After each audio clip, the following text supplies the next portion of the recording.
Hello everyone friends, English में ऐसे बहुत सारे टिप्स और ट्रिक्स होती हैं, बहुत सारे पॉइंट्स होते हैं जो आपको किसी भी बुक में पर्टिकुलर में किसी एक पर्टिकुलर चैप्टर में एक जगह पर नहीं मिलते, लेकिन ये बहुत इंपॉर्टेंट होते हैं और ये आपकी कम्युनिकेशन स्किल्स, राइटिंग स्किल्स और ओवरऑल ग्रामर स्टैंडर्ड, खासतौर पर एडिटिंग स्किल्स को बहुत इंप्रूव कर सकते हैं। तो आज हम आपके लिए ऐसा ही ट्रिक्स का, ऐसी ही टिप्स का, ऐसे इंपॉर्टेंट पॉइंट्स का कलेक्शन आपके सामने लेकर आए हैं। ये हमारे पर्सनल नोट्स हैं जो हमारी कोचिंग क्लास में हम स्टूडेंट्स के साथ शेयर करते रहे हैं काफ़ी लंबे टाइम से। तो ये most important notes of English हैं, इनको आपको नोट डाउन करना है क्योंकि हैंडमेड नोट आपको बहुत डीपली कनेक्ट करते हैं टॉपिक के साथ। जितना आपकी कनेक्टिविटी स्ट्रांग होगी उतना आप कॉन्सेप्ट को समझ पाएंगे। ओके, तो ये आपको नोट डाउन करना है क्योंकि कोई भी कॉम्पिटिशन हो, एडिटिंग एक ऐसा क्वेश्चन है जो ऑलमोस्ट कॉम्पिटिटिव एग्जाम्स में और एकेडमिक एग्जाम्स में इंग्लिश के पेपर में आपके सामने आता है और हर कॉम्पिटिशन की रिक्वायरमेंट होती है स्पीड और एक्यूरेसी। आप स्पीड के साथ क्वेश्चन अटेंड कर पाएं, आपके आंसर्स में एक्यूरेसी हो, ये चीज़ आपको चाहिए। अगर तो आप नोट डाउन भी करें, साथ के साथ प्रैक्टिस भी करें क्योंकि कोई भी ट्रिक हो, कोई भी टिप हो, कोई भी इंफॉर्मेशन हो, कोई भी फॉर्मूला हो, वो जब तक वर्कआउट नहीं करता, इफेक्टिव नहीं होता जब तक आप उसको प्रॉपर प्रैक्टिस में नहीं लाते। ओके, तो ये नोट्स कम प्रैक्टिस सेट सीरीज है हमारी और ये हम एक सीरीज में प्रेजेंट करेंगे। अपने सारे इंपॉर्टेंट नोट्स जो हम अपने कोचिंग सेंटर पर स्टूडेंट्स को पढ़ाते रहे हैं वो यहाँ पर अपने चैनल पर भी हम प्रेजेंट करेंगे एक सीरीज में। तो जो भी स्टूडेंट फर्स्ट टाइम हमारे चैनल पर हैं वो प्लेलिस्ट के थ्रू सीक्वेंस में हमारे सारे चैप्टर्स को स्टडी करें क्योंकि हर चैप्टर एक सीक्वेंस में होता है। अगर आप सीरीज को फॉलो करते हैं तो आउटपुट अच्छा रहता है। ओके, तो ये नोट्स आप नोट डाउन करें और उनको प्रैक्टिस में लें। कहीं भी कोई डाउट है हमेशा शेयर करें। I am sure it will definitely help you. ये आपके स्टैंडर्ड में काफ़ी लिफ्ट लाएगा जो इंग्लिश ग्रामर का आपका है। अब आप फिलहाल स्क्रीन पर देख सकते हैं फर्स्ट स्लाइड, वर्बल नाउन्स। इसमें हमने उन वर्ड्स को लिस्ट किया है जो दोनों लिस्ट में आते हैं, नाउन की लिस्ट में भी और वर्ब की लिस्ट में भी। For example attack, attack as a noun भी यूज हो सकता है। For example that was a massive attack by Russia on Ukraine. तो यहाँ इस सेंटेंस के अंदर जो अटैक वर्ड यूज किया है एज ए नाउन यूज किया है। अब एक और एग्जाम्पल देखिए, they attack their enemy at night. इस सेंटेंस के अंदर अटैक वर्ड को यूज किया है हमने एज ए वर्ब। तो आपको ये वर्ड्स जो स्क्रीन पर दिखाई दे रहे हैं, हर एक वर्ड को आप दोनों तरीके से यूज करें, एज ए नाउन और एज ए वर्ब। ओके, तो इससे आपको कॉन्सेप्ट को समझने में हेल्प मिलेगी। अब नेक्स्ट स्लाइड में आप देख सकते हैं वर्ब्स। वर्ब्स को हमने 2 कैटेगरीज में डिवाइड किया है, रेगुलर वर्ब जिनको वीक वर्ब्स भी कहते हैं और इरेगुलर वर्ब जिनको स्ट्रॉन्ग वर्ब भी कहते हैं। तो फ्रेंड्स, वीक वर्ब वो होती हैं यानी रेगुलर वर्ब्स वो होती हैं जिनका फर्स्ट फॉर्म से सेकंड थर्ड फॉर्म में कन्वर्जन करते समय हम लास्ट में टी, डी या ईडी अटैच करते हैं फर्स्ट फॉर्म में।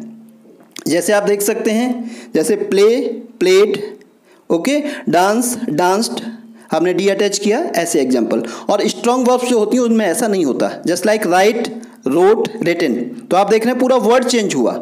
ओके, इस तरह की वर्ब्स को हम स्ट्रॉन्ग वर्ब्स कहते हैं। तो आप स्क्रीन को स्टॉप करके इन नोट्स को नोट कर सकते हैं या स्लो स्पीड पर आप वीडियो को वॉच करें और नोट डाउन करते जाएं। बेटर रहेगा अगर आप कंटेंट को पैरेलल नोटिंग नहीं कर पा रहे हैं तो आप स्टॉप करके स्क्रीन को आप ये नोट डाउन कर सकते हैं। अब नेक्स्ट स्लाइड है वर्ड्स हैविंग 2 स्पेलिंग्स। जी हाँ दोस्तों, बहुत सारे वर्ड्स ऐसे हैं इंग्लिश में जिनके डबल स्पेलिंग एग्जिस्ट करती हैं। जस्ट लाइक साइजेबल, एक ही स्पेलिंग है SIZABLE और एक है SIZEABLE, both are right. Movable, MOVABLE, ये भी राइट है और MOVEABLE, ये भी राइट है। तो आपको कई बार कंफ्यूजन क्रिएट हो जाता है कि कौन सी स्पेलिंग राइट है और कभी कभी ऑप्शन में आपको इस टाइप के भी आते हैं ANC, तो वहाँ ये आपको हेल्प करेगा। ओके, अब नेक्स्ट स्लाइड आप देख सकते हैं, द GNPCD फंडा। यानी जब भी कोई सेंटेंस आपके सामने है तो उसमें जो वर्ड्स आ रहे हैं नाउन खास तौर पर, उनके बारे में आपको क्या सोचना है कि उसका GNPCD क्या है। यानी G for gender, N for number, P for person, C for case, D for degree. Adjective है तो किस डिग्री में है, ये इन्फॉर्मेशन आपको होनी चाहिए। ओके, किसी भी नाउन प्रोनाउन के बारे में जो आपके सेंटेंस में है। तो ये कॉन्सेप्ट आपको बहुत हेल्प करेंगे। आप स्क्रीन को स्टिल करके इनको नोट डाउन जब करेंगे, इनको जब स्टडी करेंगे तो एक नई डायमेंशन आपको मिलेगी इन नोट्स के थ्रू, राइट। कहीं डाउट है तो शेयर करिएगा। अब आप अपनी स्क्रीन पर देख सकते हैं एक नया कॉन्सेप्ट, पार्टिसिपल वर्सेस एडजेक्टिव्स। यहाँ पर आपको बताया गया है कि ING फॉर्म वाले जो बहुत सारे वर्ड्स होते हैं उनको हम यूज करते हैं describe a feeling that something causes. Feelings को एक्सप्रेस करने के लिए ING फॉर्म वाले वर्ब्स को यूज किया जाता है जिनको हम पार्टिसिपल कहते हैं। और कई बार हम ED फॉर्म वाली वर्ब्स को यूज करते हैं, वो भी एडजेक्टिव की तरह, तो उनको हम पार्टिसिपल में कंसीडर करते हैं, जैसे the report was worrying. Okay, तो ये ध्यान रखें, एडजेक्टिव में डिग्रीज होती हैं, पार्टिसिपल्स में नॉर्मली डिग्रीज नहीं होती हैं। ऐसे बहुत सारे कॉन्सेप्ट आपके सामने इस वीडियो में आने वाले हैं जो काफ़ी स्पेसिफिक हैं। Various adjective based on placement, कुछ एडजेक्टिव होते हैं जिनको हम एट्रीब्यूटिव कहते हैं, यानी जो नाउन से पहले पोजीशन किए जाते हैं, प्रेडिकेटिव जो नाउन के बाद यूज किए जाते हैं, और कुछ एडजेक्टिव ऐसे होते हैं जो नाउन से पहले भी यूज किया जा सकते हैं, नाउन के बाद में भी, तो वो थर्ड कैटेगरी है एट्रीब्यूटिव कम प्रेडिकेटिव। ओके, तो ये यूज देख करके पता लगता है कि कौन सा एडजेक्टिव एट्रीब्यूटिव कंडीशन में, कौन सा predicative. I have a black cat, यहाँ पे ब्लैक एट्रीब्यूटिव है। दिस कैट इज ब्लैक, इस सेंटेंस के अंदर ये प्रेडिकेटिव यूज हो रहा है एडजेक्टिव ब्लैक का, this cat is black, like this. अब आप अपने सामने स्क्रीन पर देख सकते हैं बहुत सारे ऐसे एग्जाम्पल्स हैं जो हमने यहाँ पे लिए हैं। कुछ पार्टिसिपल्स को लिया गया है यहाँ पे, जैसे आपको बताया गया है कि सम पार्टिसिपल्स यूज बिफोर और आफ्टर ए नाउन। कुछ पार्टिसिपल्स ऐसे हैं जो नाउन से पहले भी यूज हो सकते हैं, बाद में भी यूज हो सकते हैं। और आपको इसमें नेक्स्ट में दे रखा है some participles use after a noun only, कुछ नाउन के बाद ही यूज हो सकते हैं। और फर्स्ट में दे रखा है जो नाउन से जस्ट पहले यूज हो सकते हैं। तो अलग अलग कंडीशन में ये पार्टिसिपल्स यूज होते हैं। हम बहुत ज़्यादा डिटेल में नहीं जा सकते, वीडियो की लेंथ बहुत ज़्यादा हो जाएगी, इसलिए आप नोट डाउन करें और प्रैक्टिस करें, जहां डाउट हो हमारे साथ डिस्कस करें। अब नेक्स्ट स्लाइड में आप देख सकते हैं predicative and attributive version of some adjectives. ये बोल रहे हैं कि जो एडजेक्टिव्स होते हैं उनका प्लेसमेंट भी बहुत मैटर करता है। कभी कभी एडजेक्टिव आप बिफोर नाउन यूज करते हैं तो उस कंडीशन में उसको क्या बोलते हैं, एट्रीब्यूटिव। और कई बार जिस नाउन को वो मॉडिफाई कर रहा होता है उसके बाद में उसका यूज होता है सेंटेंस के अंदर, तब उस कंडीशन में हम एडजेक्टिव को क्या बोलते हैं, प्रेडिकेटिव। तो ये 2 इंपॉर्टेंट वर्जन हो गए। और आप जब ये नोट डाउन करेंगे, इनको स्टडी करेंगे, कहीं कोई कॉन्सेप्ट आता है वो हमारे साथ शेयर करेंगे तो सारी चीज़ें आपको क्लियर होंगी। अभी यहाँ पे हमने कुछ एग्जाम्पल्स आपके सामने दिए हैं जिसमें हमने कुछ सर्टेन पार्टिसिपल्स को यूज करके दिखाया है अलग अलग कंडीशन में, जिससे कि आप समझ सकें कि किस तरीके से हम अलग अलग कॉन्टेक्स्ट में एक ही वर्ड को यूज कर सकते हैं।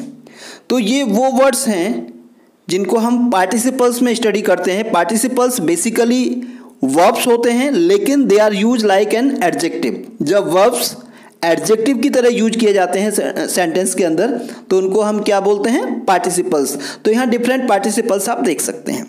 अब नेक्स्ट स्लाइड में आपके सामने कुछ अदर पार्टिसिपल्स की बात की जा रही है। जैसे ये बोल रहे हैं कि कुछ पार्टिसिपल्स होते हैं जो एक्टिव मीनिंग प्ले करते हैं और कुछ पार्टिसिपल्स होते हैं पास्ट पार्टिसिपल्स जो पैसिव मीनिंग प्ले करते हैं। First example, I support the working members, तो यहाँ पे एक्टिव सेंस में यूज हो रहा है वर्किंग। नेक्स्ट देखिए, I found the lost key ring, यहाँ पे lost as a participle use हो रहा है, तो ये पास्ट पार्टिसिपल पैसिव सेंस में यूज हो रहा है, पैसिव मीनिंग जनरेट कर रहा है यहाँ पर। तो ध्यान रखिए, participles are the words that are basically verbs, जो कि वर्ब्स होती हैं बट एडजेक्टिव की तरह यूज होते हैं। अब नेक्स्ट आप देखेंगे सीक्वेंस ऑफ एडजेक्टिव्स। ये भी एक बड़ा इंपॉर्टेंट कॉन्सेप्ट रहता है। मैं भी बहुत कंफ्यूज रहता था जब कभी एक ही सेंटेंस के अंदर बहुत सारे एडजेक्टिव्स हों तो हम किस सीक्वेंस में उनको पोजीशन करें सेंटेंस के अंदर। तो ये यहाँ आपको काफ़ी हेल्प मिलेगी। सीक्वेंस ऑफ एडजेक्टिव क्या होता है, first of all size, adjective of size, then quality और character, then age, then shape, colour, origin, material, इस टाइप से। Example, a large well preserve 18th century farm house.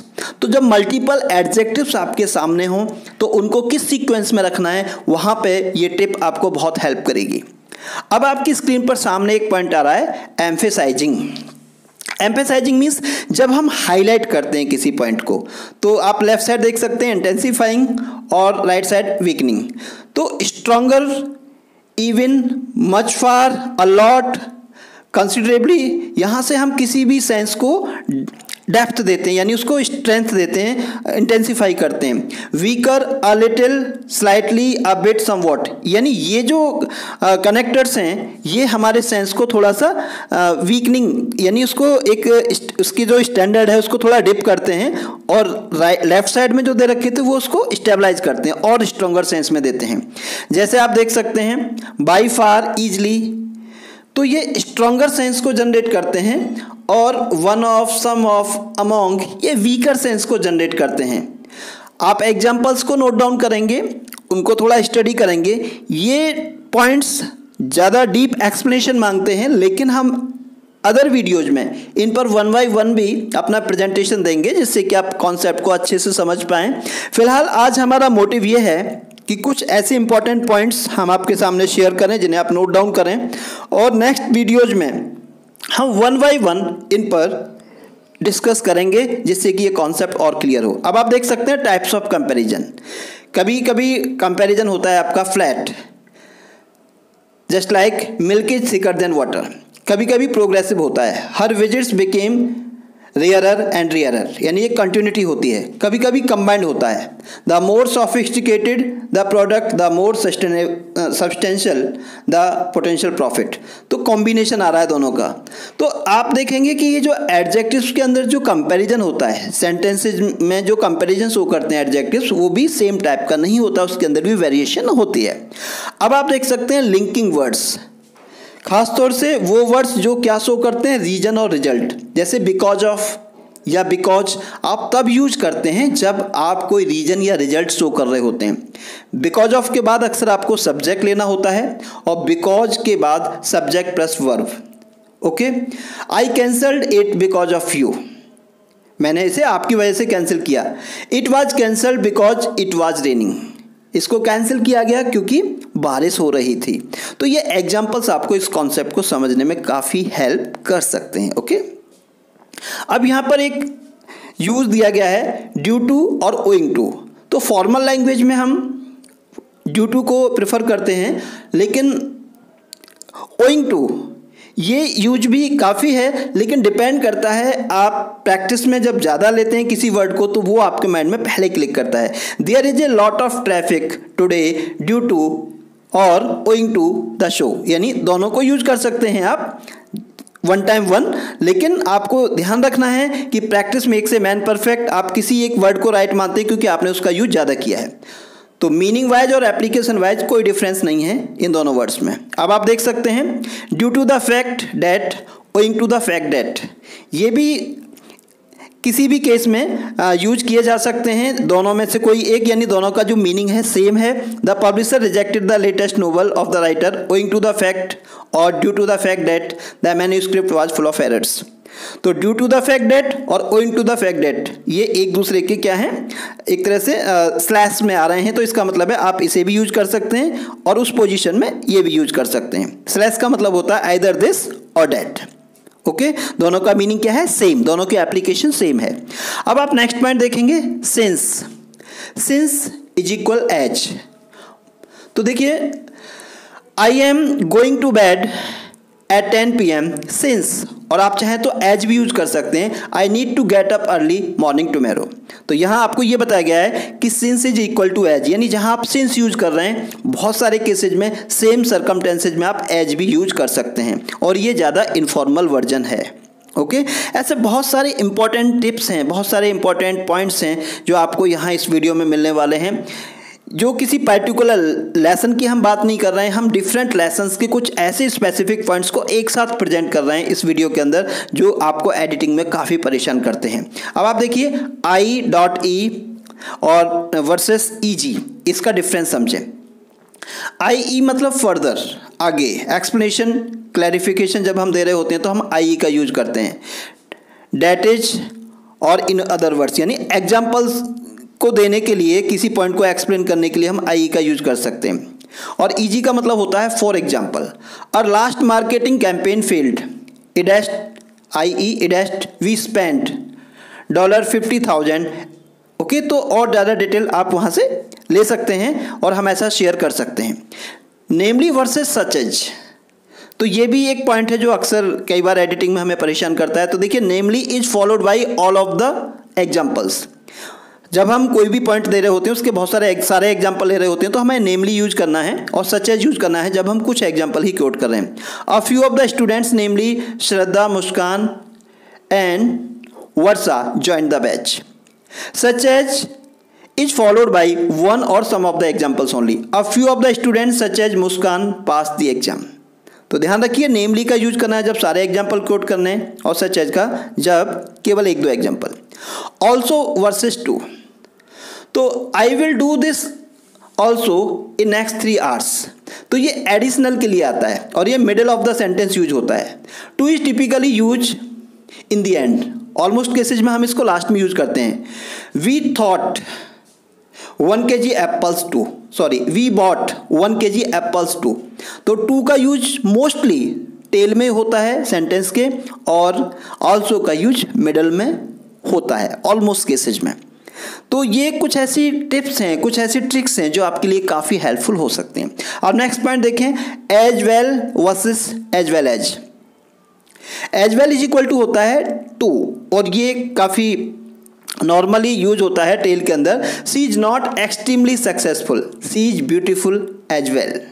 यहाँ पे हम इसका सब्सटीट्यूट टू भी ले सकते हैं, यानी कि वो बहुत ज़्यादा सक्सेसफुल नहीं है, केवल सक्सेसफुल नहीं है, वो सुंदर भी है। As well as must be followed by another words, he is honest as well as active. यहाँ पे 2 क्वालिटीज ले रहे हैं, ऑनेस्ट एंड एक्टिव। वो ऑनेस्ट होने के साथ साथ एक्टिव भी है, तो ये डिफरेंस आप थोड़ा समझ सकते हैं। अब यहाँ पे एक और डिफरेंस वो किया गया है, but versus however. But is more informal, informally हम बहुत ज़्यादा क्या यूज करते हैं, बट, लेकिन देन क्या है, comparatively formal. You can use however of the beginning of a sentence, हम हाउएवर को सेंटेंस के ओपनिंग में यूज कर सकते हैं, लेकिन हम बट को ओपनिंग में सेंटेंस के नॉर्मली यूज नहीं कर सकते रिटन इंग्लिश में। I try to lift the box but it was too heavy for me, तो देख सकते हैं आप, हमने मिडिल में यूज किया है, मैंने बॉक्स को लिफ्ट करने की कोशिश की लेकिन मेरे लिए बहुत भारी था। I try to lift the box however it was too heavy for me. तो यहाँ आप जो डिफरेंस है उसको अंडरस्टैंड कर सकते हैं। नेक्स्ट पॉइंट है ऑल दो even though. These linking words are the same and they are both followed by a subject plus verb. ये दोनों वर्ड्स एक दूसरे के क्या हैं, सब्स्टिट्यूट हैं। जहाँ पे आप although यूज कर रहे हैं उस कंडीशन में आप do का यूज भी कर सकते हैं। Although I exercise daily, I cannot seem to lose any weight. She still loves him even though C treated her very badly. तो जहाँ हमने इवन दो यूज किया है वहाँ पे ऑल दो आ सकता है, जहाँ ऑल दो यूज किया है वहाँ पे इवन दो आ सकता है। डेस्पाइट ऑफ और इंस्पाइट ऑफ, ये दोनों भी सब्स्टिट्यूट हैं। These linking words are same, same का मतलब है ये सब्स्टिट्यूट हैं। जहाँ पे आप डेस्पाइट ऑफ यूज करें वहाँ इंस्पाइट ऑफ भी यूज हो सकता है। They are followed by a noun और ए जीरेंड, और इसके बाद अक्सर या तो नाउन आएगा या gerund. Our plane arrived on time in spite of the delay during take off. We won the game despite having 2 fewer players। तो आप देख सकते हैं इनके यूज को कि किस तरीके से इनका प्लेसमेंट सेंटेंस में हुआ है। ओके, तो ये पॉइंट्स आपको बहुत हेल्प करेंगे क्योंकि ये माइक्रो पॉइंट्स हैं ग्रामर के, और अगर आप इनको अच्छे से स्टडी करते हैं तो आपको थोड़ा हेल्प मिलेगी एडिटिंग में बहुत हद तक। Despite the fact that, in spite of the fact that are basically same, दोनों सेम हैं, दोनों सब्स्टिट्यूट हो सकते हैं एक दूसरे के। These phrases are followed by subject plus verb. They arrived on time in spite of the fact they left and are late. Okay, we won the game despite the fact we had 2 fewer players. तो आप देख सकते हैं कि despite of the fact that और in spite of the fact that, ये दोनों points क्या हैं, सब्स्टिट्यूट हैं एक दूसरे के। तो इनमें से कोई सा भी एक पोजीशन में यूज किया जा सकता है, आप दोनों में से किसी एक को पोजीशन कर सकते हैं। नेक्स्ट है वाइल, वेयर एज, अनलाइक। ये जो लिंकिंग वर्ड्स हैं ये भी कंट्रास्ट शो करने के लिए यूज होते हैं। While and where are used between 2 complete phrases. Unlike is typically used with only a subject. I like tennis while my brother prefers badminton. She is very friendly unlike her sister. तो आप समझ सकते हैं कि unlike का use जो होता है वो टिपिकली एक सब्जेक्ट के साथ होता है, लेकिन while का जो यूज होता है और whereas इनका यूज, इनमें थोड़ा डिफरेंस है जो आप सेंटेंस को ऑब्जर्व करके देख सकते हो। Yet, already, just, prefer to a recent and non-specific time. Already can be used in positive statement and questions. Already का यूज हम पॉजिटिव स्टेटमेंट्स में कर सकते हैं और इंटरोगेटिव स्टेटमेंट्स में कर सकते हैं। I have already red today's newspaper, मैंने पहले ही आज का न्यूज़पेपर पढ़ा है। तो ये पॉइंट आपको ध्यान रखना है। ओके, तो ये जो पॉइंट्स आप डिस्कस कर रहे हैं हमारे साथ या हम आपको जो एक्सप्लेन कर रहे हैं इनको आप नोट डाउन करने के साथ साथ हर पॉइंट पर कुछ सेंटेंस मेकिंग करेंगे तो ज़्यादा क्लैरिटी आपके अंदर होगी। Yet can be use in negative statement. We haven't clean the house yet. Have they book their tickets yet. तो येट का यूज हम नेगेटिव स्टेटमेंट में भी कर सकते हैं और इंटरोगेटिव में भी कर सकते हैं और नॉर्मली इसका यूज किया जाता है सेंटेंस के टेल में। ओके, तो येट का यूज आप सेंटेंस में क्लियरली देख सकते हैं। We haven't clean the house yet, हमने अभी तक घर साफ नहीं किया है। Have they book their tickets yet, क्या उन्होंने अभी तक टिकट बुक की हैं? तो ये इनका सेंस था। Recently, lately, just can be use in assertive interrogative statement but in perfect sub tense of present only. तो ये पॉइंट्स आप जब नोट करेंगे और इनको deeply time to time study करेंगे, फिर एग्जाम्पल्स के साथ मैच करेंगे तो बहुत सारी इन्फॉर्मेशन आपको क्लियर होगी। He has recently lost some weight. I have not seen her recently. Have you spoken to Lalit recently? तो रिसेंटली का यूज हम करते हैं प्रेजेंट के अंदर, लेकिन ऐसे पॉइंट के लिए, ऐसे एक्शन के लिए जो अभी कुछ टाइम पहले हुआ है। Okay, just usually means very recent. Is typical use only in positive. Positive और इंटरोगेटिव सेंटेंस में इसका यूज होता है। What book have you just finish reading? American English point of view often use the simple past with already, yet and just. American English और British English में कहीं कहीं grammar में भी माइक्रो डिफरेंस है। तो अमेरिकन इंग्लिश के अंदर ऑलरेडी, येट और जस्ट के साथ क्या यूज किया जाता है? Simple past. लेकिन यहाँ पे आपने जस्ट का यूज देखा, हम किस में करते हैं? नॉर्मली प्रेजेंट में। ओके, और ये वेरी रिसेंट टाइम को फ्लैश करता है। अब यहाँ पे आप कुछ इंपॉर्टेंट इन्फॉर्मेशन देखेंगे सिंस के बारे में। जैसे आप देखिए स्टार किया गया है, since is never use in simple past. Simple past में सिंस का यूज नहीं किया जाता।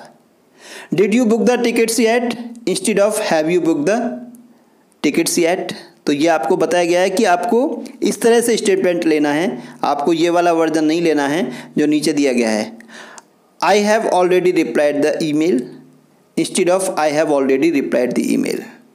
ओके, तो ये आपको ध्यान रखना है, ये पॉइंट्स आपके लिए काफ़ी हेल्पफुल होंगे। The easiest way to agree in English is to say me to. जब हम किसी के साथ एग्री करते हैं, उसकी किसी बात को हम सपोर्ट करते हैं, तो हम क्या यूज़ करते हैं? Me too. To agree with a positive statement. और me neither to agree with a negative statement. जब हम उसका स्टेटमेंट नेगेटिव होता है, उसके साथ हम एग्रीमेंट शो कर रहे हैं तो मी नाइदर, और अगर वो सेंटेंस पॉजिटिव उसके साथ हम एग्री हो रहे हैं तो me too. Okay, so me too और me neither plus any tense. So do I, neither do I step से। तो आप ये देख सकते हैं, ये हमने एक प्रॉपर एक चार्ट दिया है कि किस तरीके से आप इसको यूज करते हैं। जहाँ पे हम एग्री कर रहे होते हैं किसी के साथ, तो कौन सा कॉम्बिनेशन कहाँ पे यूज होगा ये इस चार्ट में शो किया गया है। सिंपल पास्ट के अंदर so did I, neither did I. Past continuous में so was I, neither was I, इस टाइप से। ये डिपेंड करेगा जो रूट सेंटेंस है जिसके साथ आपको एग्री होना शो करना है या डिसएग्री होना शो करना है, तो उस रूट सेंटेंस के बेस पर आपको जज करना होता है कि आपको क्या कौन सा फ्रेज यूज करना है। तो ये आपको यहाँ शो किया गया है। नेक्स्ट है स्पेशल केस, रिमेंबर और forget. We use remember plus infinitive and forget. For example, remember to bring your dictionary, don't forget to bring your dictionary. तो इस तरीके से हम एक ही फीलिंग के लिए टू अपोजिट वर्ड्स यूज कर सकते हैं। रिमेंबर से हम वही मैसेज दे रहे हैं, remember to bring your dictionary, अपनी डिक्शनरी लाने का ध्यान रखें। और हम फॉरगेट से भी यही मैसेज कन्वे कर रहे हैं, मैसेज सेम है, सेंटेंस डिफरेंट है। Don't forget to bring your dictionary, अपनी डिक्शनरी लाना ना भूलें। तो remember is equal to don't forget. Okay, तो इस टाइप से कॉम्बिनेशन ले सकते हैं। रिमेंबरिंग वर्सेस फॉरगेटिंग, यहाँ पे आपको बताया गया है we use remember slash forget plus gerund to talk about the past, to talk about a memory. I remember having dinner with my grandparents every Sunday when I was a child. और आप ऐसे भी कह सकते हैं I will never forget eating lobster for the first time it was delicious. तो remember और forget, इसको हम इस टाइप से स्पेसिफिक वे में यूज कर सकते हैं। तो स्टूडेंट्स ये पॉइंट्स क्योंकि थोड़ा स्पेसिफिक हैं, अगर आप इनको प्रैक्टिस में नहीं लेंगे तो थोड़ा सा कन्फ्यूजन हो सकता है। रिटन करना बहुत ज़रूरी है। जब हम परमिशन देते हैं तो हम कई बार क्या फ्रेज यूज करते हैं, इट्स ओके। प्रोहिबिशन के लिए it's not okay. English words use for permission, can, allowed, may, permitted, इस टाइप की कॉम्बिनेशन। और जब आप डिसएग्री करते हैं, can't, not allowed, must not, not permitted to, तो ये प्रोहिबिशन यानी जब हम किसी चीज़ के लिए मना करते हैं तो उस कंडीशन में इनका यूज किया जा सकता है। परमिशन के लिए इट्स ओके और उसके वेरिएंट नीचे दे रखे हैं 1 2 3 4, ये कॉम्बिनेशन हम यूज करते हैं। तो ये पॉइंट्स आपको ध्यान रखना है। ऑब्लिगेशन, इट इज़ नेसेसरी, जो चीज़ें आवश्यक हैं। Not, no obligation, it is not necessary, ये आवश्यक नहीं है।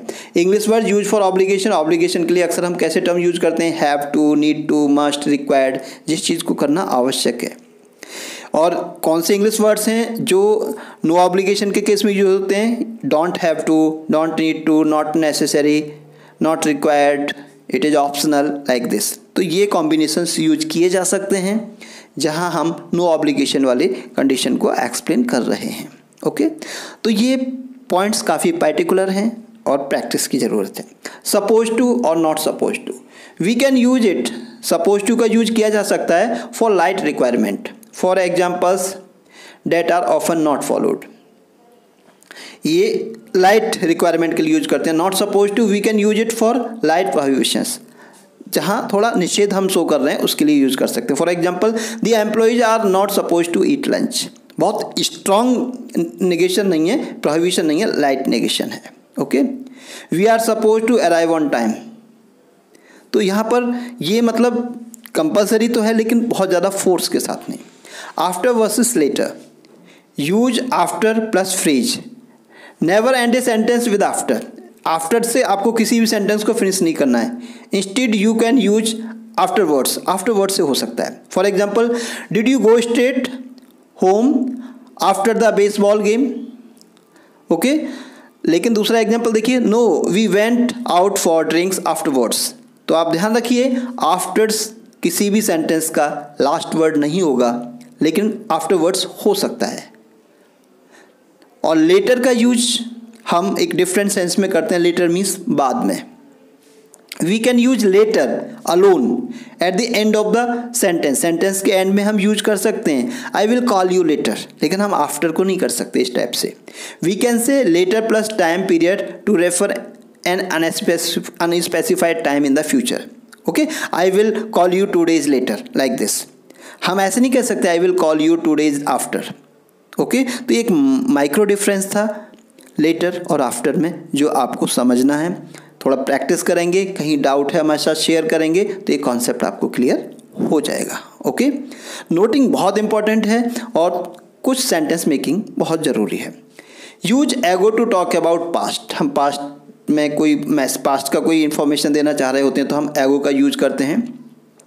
इन reference to the current moment, current moment से पास्ट को रेफर जब हम करते हैं तो हम एगो का यूज करते हैं। I graduated from college 3 years एगो, ओके। तो हम प्रेजेंट से बोल रहे हैं पास्ट के बारे में कि मैं कॉलेज से ग्रेजुएट हुआ 3 years एगो, तो यहाँ पे हम यूज कर रहे हैं। Use before to talk about past times in reference to another moment in the past. I met my girlfriend 2 weeks before I graduated.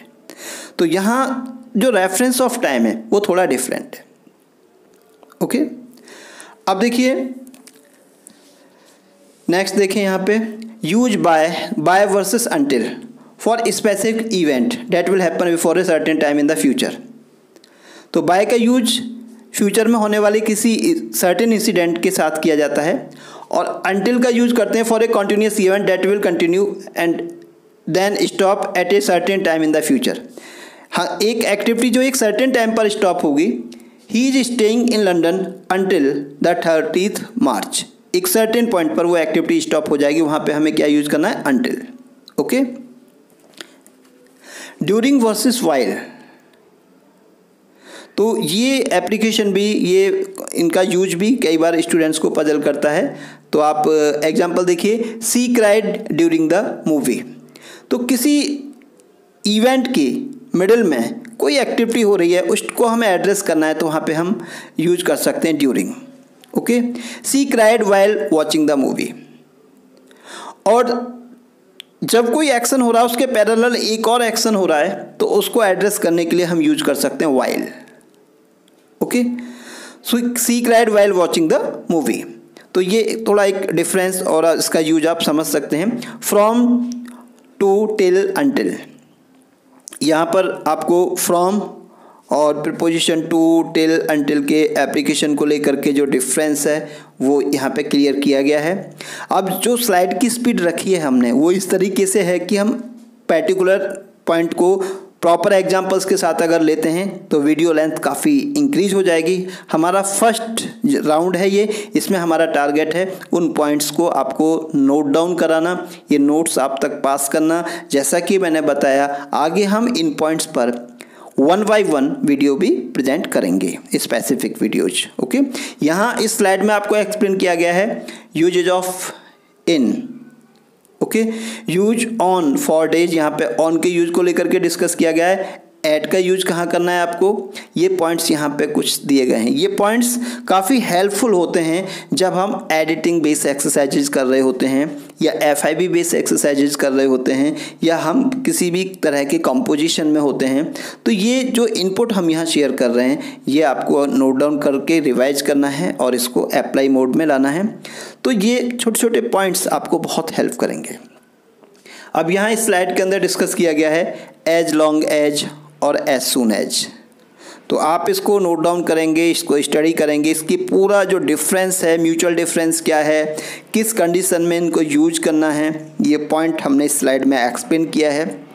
तो आपको बहुत सारी बुक्स को पढ़ने की ज़रूरत नहीं होगी। हमारे चैनल पर हम आपको कुछ इस टाइप का देने की कोशिश करते हैं कि अगर मान लीजिए 100 बुक्स हैं तो आप 100 बुक्स को पढ़ना आपके लिए पॉसिबल नहीं है, आपके पास इतना टाइम नहीं है कि ग्रामर की 100 बुक्स को स्टडी करें।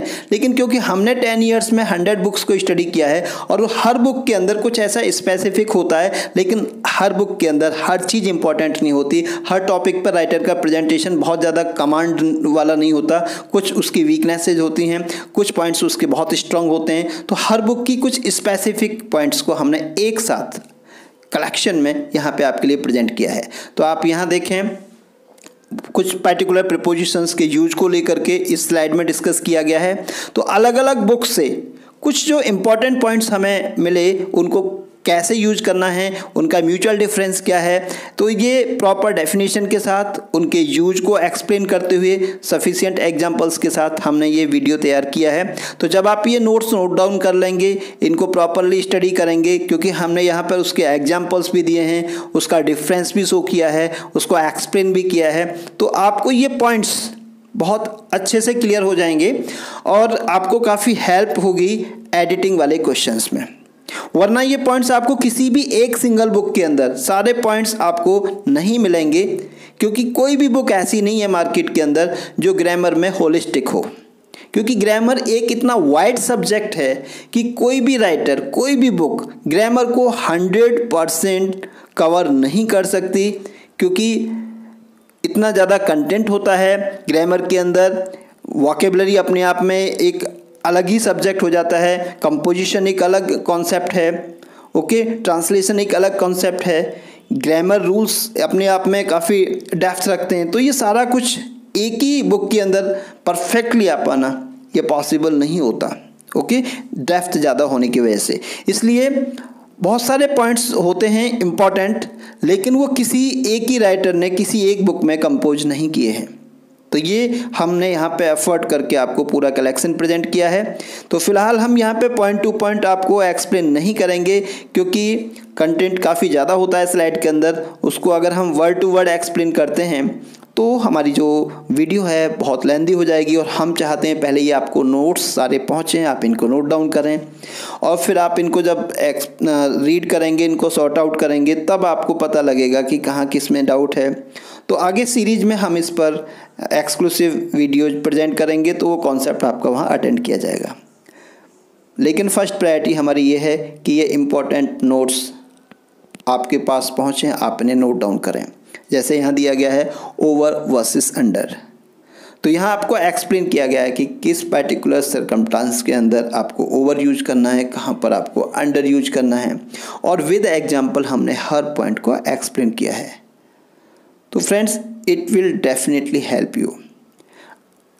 अगर कोई भी क्वेरी है तो आप कमेंट बॉक्स में हमारे साथ शेयर करेंगे और हम उसको ज़रूर सॉर्ट आउट करेंगे। जैसे आप यहाँ देख सकते हैं, to go over is to pass above something, to go under is to pass below something. तो यहाँ पे ओवर और अंडर को लेकर के एक्सप्लेन किया गया था। अब यहाँ पे एक पिक्चर आपको एक्सप्लेन कर रहा है कि टूवार्ड्स और अवे फ्रॉम का मतलब क्या है। टूवार्ड्स मतलब किसी ऑब्जेक्ट की तरफ, अवे फ्रॉम जस्ट अपोजिट है, उससे दूर जाना।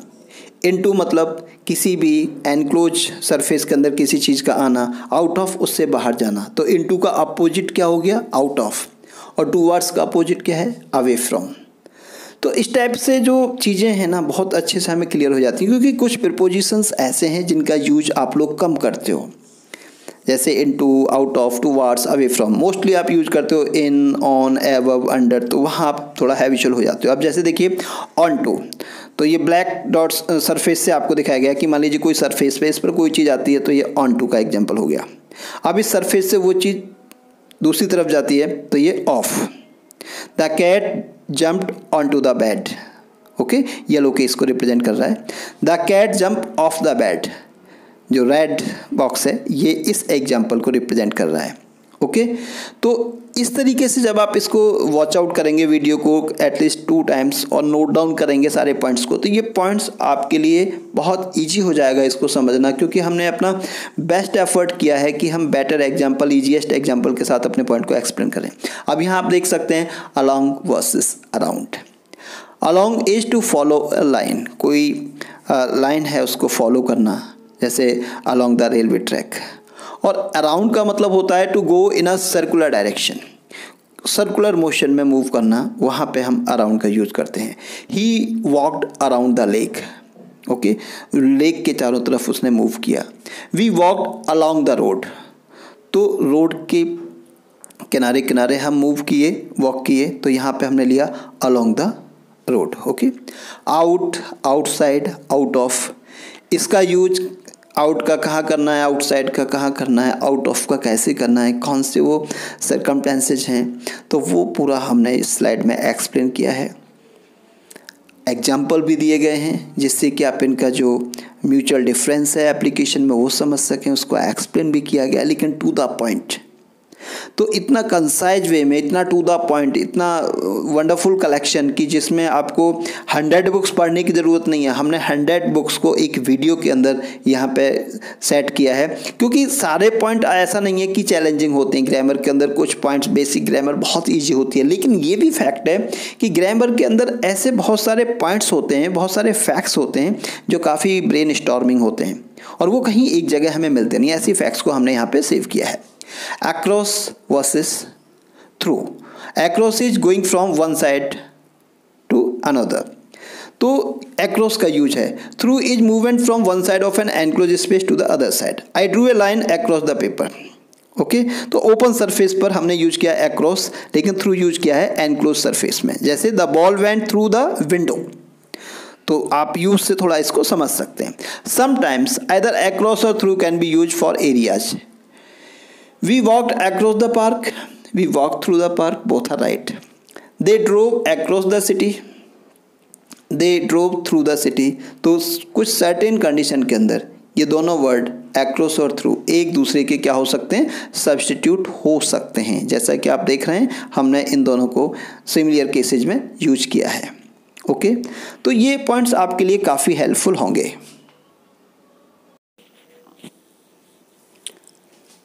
कोई भी कॉन्सेप्ट हो, अगर हम उसको पर्सनली प्रैक्टिस में लेते हैं तभी हम उसके डेप्थ में जा सकते हैं। अभी जैसे देखिए स्क्रीन पर है, back to is a movement of return to a place. जब हम किसी प्लेस पर लौटने की बात करते हैं तो वहाँ पर ये कॉम्बिनेशन यूज होता है back to.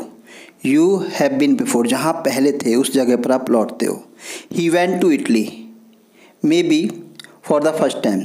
He went back to Italy, इसका मतलब है it is the second time, और he is originally from Italy. तो ये एक डिफरेंस आप देख सकते हैं। तो बहुत इंपॉर्टेंट पॉइंट्स होते हैं, बहुत छोटे छोटे पॉइंट्स होते हैं, लेकिन अगर ये हमें क्लियर होते हैं तो हमें एडिटिंग में बहुत ज़्यादा हेल्प मिलती है। अब यहाँ पे आप देखें, had may be applied in 2 ways, as a main verb और एज एन ऑक्सिलरी। ओके, जब हम मैन वर्ब के तौर पे यूज करते हैं तो मल्टीपल सेंसेस देता है, ये पोजेशन शो करता है। I had a car, I had my breakfast, तो यहाँ पे टेकन के सेंस में आ रहा है। कई बार डन का सेंस भी आता है हैड से, और कभी कभी ईटन का सेंस भी रिफ्लेक्ट होता है हैड से। I had my breakfast, like this. अब आप देखिए some specific examples. I had 5 different jobs by the time I was 30 years old। तो यहाँ पे जो सेकंड हैड आ रहा है वो क्या है, done. I had done 5 different jobs, आप ऐसे भी रीड कर सकते हैं। Contracted form application, I'd had 5 different jobs by the time I was 30 years old। तो अगर हम कॉन्ट्रैक्शन शो करें तो I'd had इस टाइप से ले सकते हैं। We had never had an argument until last week। तो यहाँ आप देख रहे हैं कि हैड का यूज अलग अलग कॉम्बिनेशन में अलग अलग सेंस रिफ्लेक्ट करता है। अब पॉइंट है आपके सामने डायरेक्ट क्वेश्चन। डायरेक्ट क्वेश्चन वो होता है जहाँ पे आप स्टार्टिंग में सेंटेंस में क्वेश्चन वर्ड या ऑक्सिलरी यूज कर रहे होते हो। Like do you read newspaper daily, तो ऑक्सिलरी से स्टार्ट हो रहा है। Where is the bathroom, question word से स्टार्ट हो रहा है। Can ask to friends, family members and people who we know well। हम ये क्वेश्चंस कर सकते हैं उन लोगों से जिनको हम अच्छे से जानते हैं। तो ये एक फॉर्मल अप्रोच है। जब आप किसी से क्वेश्चन करना चाहते हैं तो आप डायरेक्ट क्वेश्चंस करते हैं, लेकिन इनडायरेक्ट क्वेश्चंस का मतलब क्या है। Could you tell me where the bathroom is, जहाँ पे आपका उस पर्सन के साथ बहुत डीप या क्लोज रिलेशन नहीं है, आप up to some extent stranger हैं, तो वहाँ पे आप क्या यूज करेंगे, indirect questions. A little more formal, ये ज़्यादा फॉर्मल वर्जन है। And polite, use them when talking to a person we don't know very well, जिनके साथ हम बहुत ज़्यादा फैमिलियर नहीं है, वहाँ पे हम इनडायरेक्ट क्वेश्चंस को प्रेफर करते हैं। ओके, प्रोफेशनल एम्बिट में। तो वेयर इज द बाथरूम, वहाँ जहाँ आप नॉन पर्सन के साथ हैं, और could you tell me where the bathroom is, तो स्ट्रेंजर के साथ सपोर्ट करें आप। अब आप देखिए फ्रेजेज फॉर इनडायरेक्ट क्वेश्चंस। कुछ फ्रेजेज हैं जो इनडायरेक्ट क्वेश्चंस में अक्सर यूज होते हैं। Could you tell me where the dictionary is, do you know who has taken my pen, I was wondering who has checked my work, do you have any idea who will be the next prime minister.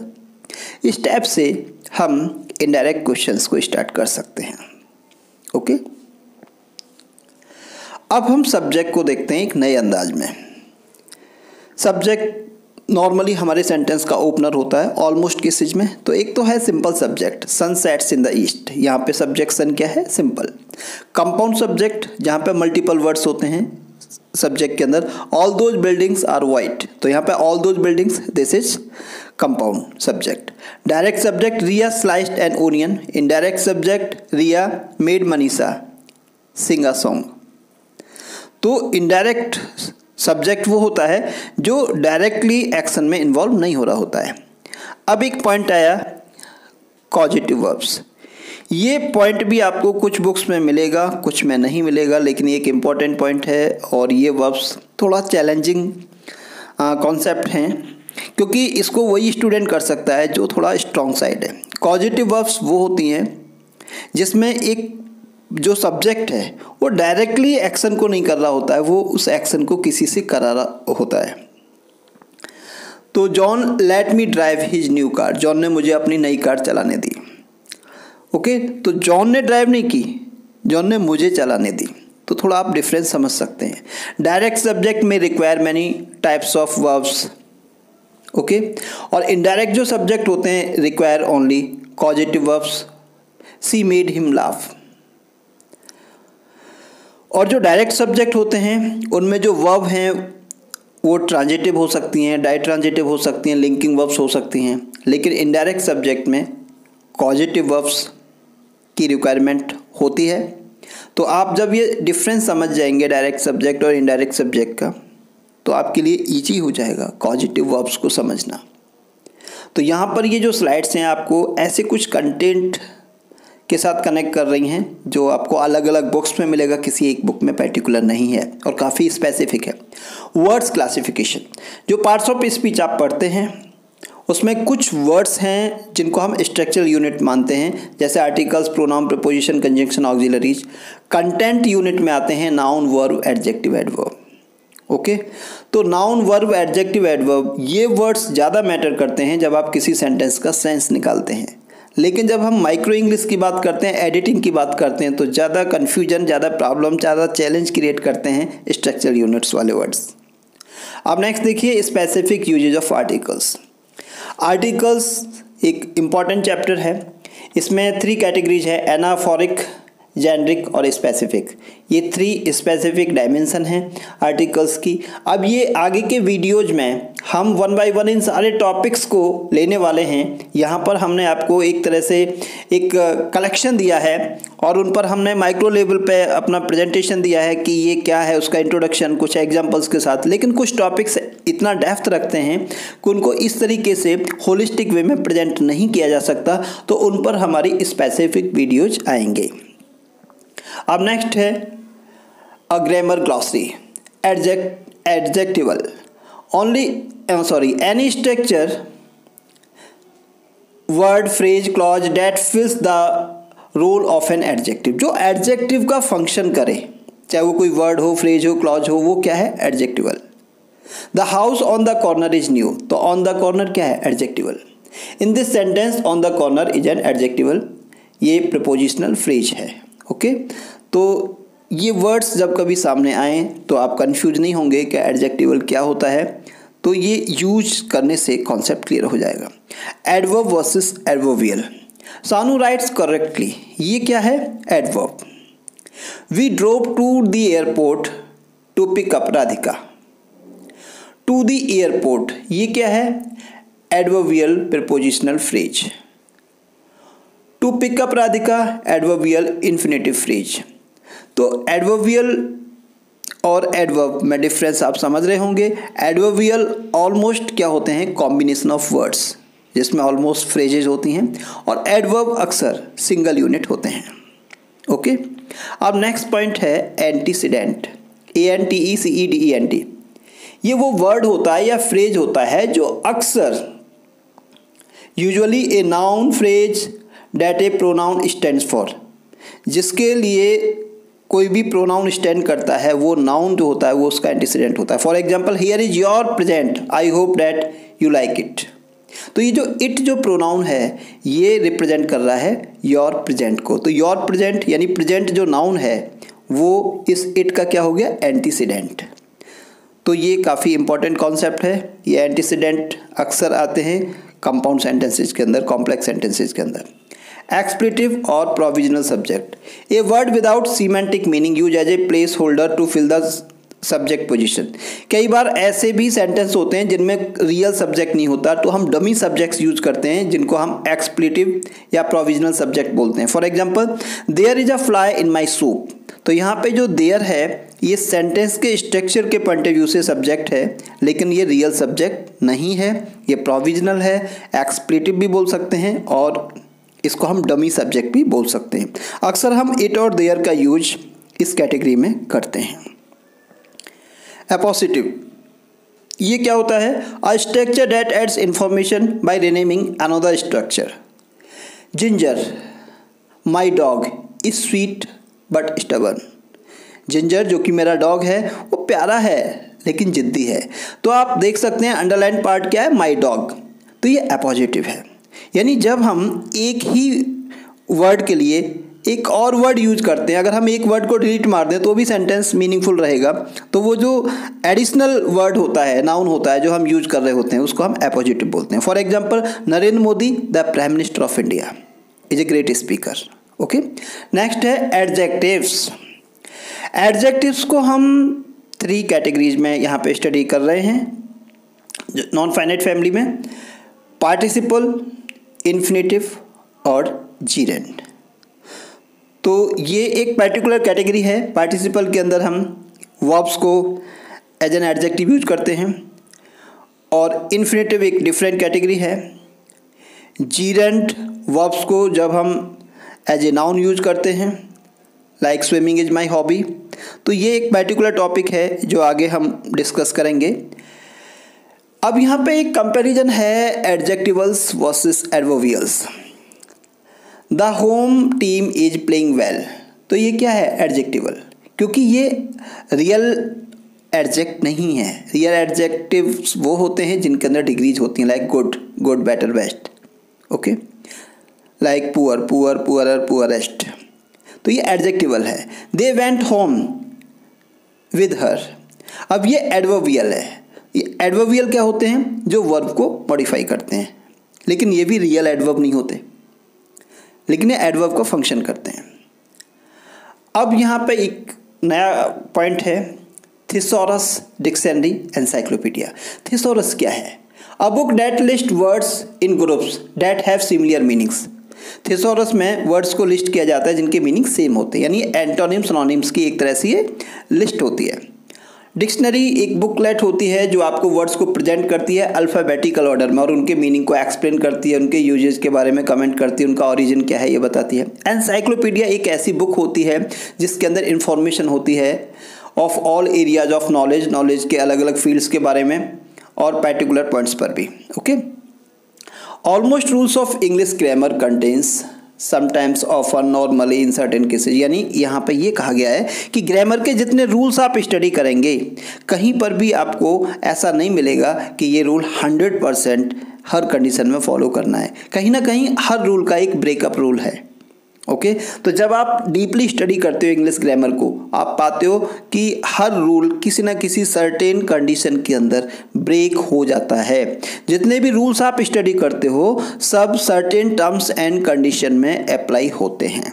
यही बात यहाँ पे की जा रही है, okay. अब ये पंक्चुएशन को लेकर के यहाँ पे कमेंट किया गया है कि पंक्चुएशन मार्क्स जो होते हैं कुछ तो टर्मिनल होते हैं, कुछ इंटरनल होते हैं। टर्मिनल मतलब जो टेल में यूज होते हैं, like full stop, question mark, exclamatory sign. बाकी जो साइन हैं वो इंटरनल हैं, जैसे comma, colon, semicolon, ellipsis, dash, hyphen, quotation mark, apostrophe, okay. तो इस वीडियो के अंदर हमने जो भी कंटेंट डिस्कस किया है वो ऐसे सर्टेन टिप्स हैं, कुछ पॉइंट्स हैं जो आपको डिफरेंट बुक्स में मिलेंगे। तो आप इनको नोट डाउन करें, स्टडी करें, एग्जाम्पल्स दें, कहीं डाउट हो हमें शेयर करें। I will be back with a new topic.